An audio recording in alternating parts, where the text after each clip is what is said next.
Relatives of 19-year-old Vito Smith need your help finding him tonight. Relatives told us that the teenager of Twynham subdivision off Mackey Street was last seen around 9 o'clock on Saturday morning leaving home. They say he was wearing a white t-shirt and tan pants. Apparently, one of Smith's friends told the family that he dropped Smith off at the airport on Saturday morning. No one has seen or heard from him since. Wolf Road Police Division officers confirmed that a missing persons report has been filed. If you can assist police locating 19-year-old Vito Smith of Mackey Street, you're asked to contact police at the Wolf Road station at 394-4540 or relatives at 394-1567.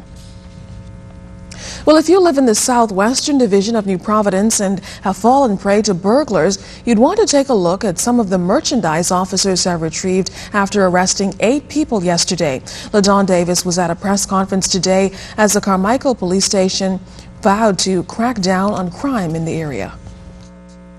Officers of the Carmichael Division have put additional strategies in place to reduce the number of housebreakings and other crimes in the Southwestern Division. On Tuesday night, 8 persons, including a female, were taken into police custody after a successful operation. But get this, those persons were not only arrested for stealing, but for purchasing hot items, putting themselves on the wrong side of the law.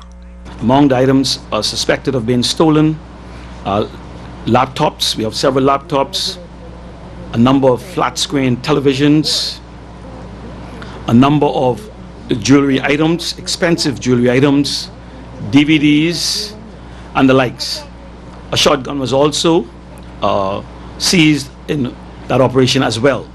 Officer in charge of the Southwestern District, Superintendent Wayne Miller, says some of the most popular items being stolen are flat-screen televisions and laptops. He made this appeal to persons purchasing these items: to not purchase any items that seems to be too good to be true.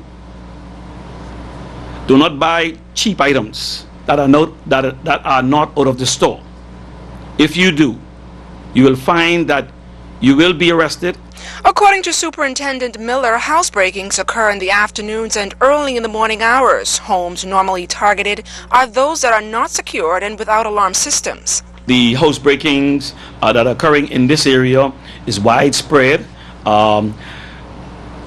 Thieves tend to watch police's strategies and they try to adapt to our strategies. So if we police a particular area, they shift their method of operation, and so we are on top of that, and we continuously change our method of how we capture them. He says those items confiscated from the suspects worth thousands of dollars will only be given to the rightful owner if they can positively identify them. Meantime, persons caught without a legitimate business license selling goods or wreaking havoc in the community will be brought before the courts. LaDawn Davis, ZNS News. Atlantis executives are reaffirming that they will maintain current employment levels at the resort. This after PLP Deputy Leader Philip Dave Davis called on the government yesterday to reveal details of the recent Atlantis deal. Ed Fields, who is Senior Vice President of Public Affairs and Retail Services at Kerzner International, reiterated what was stated at the time Brookfield took over the real estate holdings of Atlantis back in late November. He said that Kerzner and Brookfield are aligned with regard to the best interests of the Bahamas moving forward, including keeping future capital expenditures, maintaining current staff levels, and investing the same level of resources into local and international marketing to support tourism in the Bahamas. The Progressive Liberal Party wrapped up its observance of Majority Rule Day with a roundtable discussion held at the Sir Lyndon Pinley Center on Farrington Road Tuesday night. As we hear in this report from Cyan Thompson, the lineup of speakers delivered provocative accounts of the historic event they're still fighting to see on the calendar of holidays. Noted historian Dr. Gail Saunders kicked off the roundtable discussion, giving a colorful and very detailed history about the Bahamas' struggle for basic human rights and equality. Dr. Saunders was followed by former president of the Bahamas Christian Council, Reverend William Thompson, who experienced those years of struggle. The victory of 1967 was not a victory for the PLP. It was the first time in history of our country, there was a universal adult suffrage, meaning that there were one person, one vote. The historic January 10th, 1967 Majority Rule Day was the first time the Bahamas had Afro-Bahamians lead the country. We must rescue majority rule from being seen as a PLP-only celebration.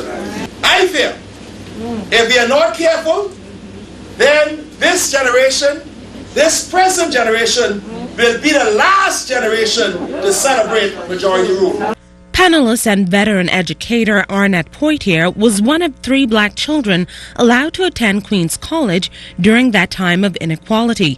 In remembering Sir Lyndon as the country's first black premier and prime minister, Poitier recalled his speech from November 1989, which mirrors social ills the country still faces today. In our haste to possess the land, have we missed something? We see that selfishness has evaporated the milk of human kindness. We see pain and panic chasing each other. We behold gunslinging, 2-legged animals running rampant in our streets. Additionally, Dr. Campbell states that the Bahamas must begin to explore what he calls its true independence from British ties. It's long overdue for the Bahamas to be engaged in a national debate to become a republic. During the roundtable discussion, young Bahamian professionals were also given the opportunity to speak about their vision for the future. Cyan Thompson, ZNS News.